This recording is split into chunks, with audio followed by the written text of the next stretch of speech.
I think the biggest issue facing Rochester, especially in the city, is our schools. Our school district is underperforming. We have been for a while, and currently we are ranked very low when it comes to our English language arts performance, math.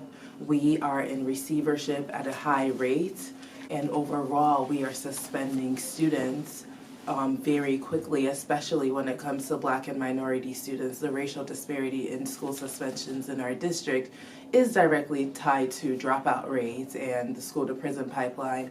It's actually scary, and this is really a time for the community to come together and really address the problem in the schools and really realize that it's about the students, not about politics, not about who's doing what and why. It's really about how we can come together to assist the students. So the school board is elected to specifically address issues with the school, and when it comes to city council, we are elected to do things regarding the city and not specifically in the schools. However, as a city council member, I do believe that we can play a major role in fostering community building relationships, in fostering a budget that supports new developments and innovative ideas that really support students in the schools.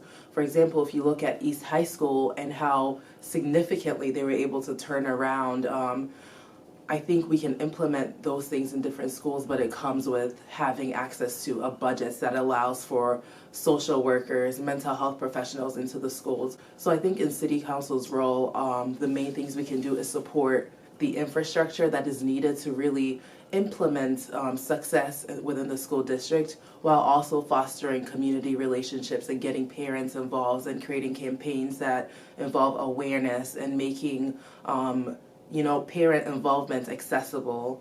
So though our hands are tied, we can come up with very creative ways to support the school board and also to ensure that the schools have what they need.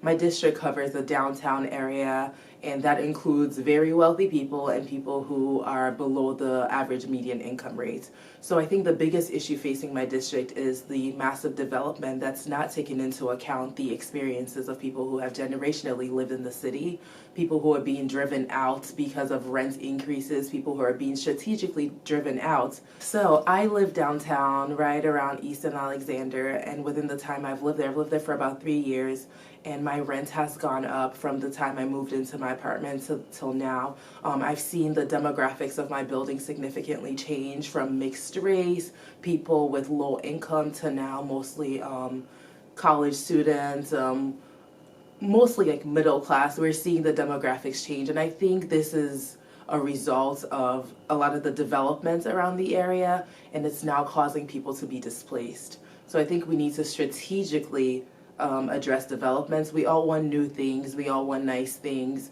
we all want innovative ideas to be represented in our city. However, we can do this in a way that doesn't displace people who live in the city currently.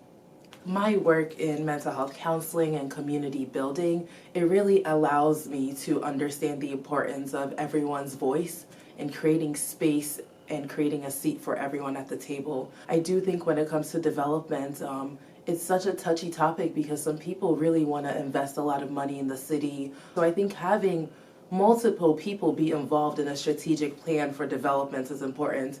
We want people from Manhattan Square at the table who struggle with just safety. They have mold, mildew, things like that in their apartments. However, down the street we have new buildings going up, $1,500 a month apartments. I don't think that we should villainize anyone at any point. I don't think we should ever point the finger at one human being and say, you are the problem, this is what you're doing wrong. I think we need to approach all issues in a structural, systemic framework. So I have so many different identities, and the intersection of them all gives me a unique understanding of the problems people face, because I myself have faced those problems. I'm coming in as a new, fresh face with new ideas, with a background in mental health, a background in organizing, a background in understanding what the community needs, and program development that really directly really addresses the needs of people. I hope to bring an energy of really focusing on how we can serve our community and how we can bring every single person to feel like they have a seat at the table.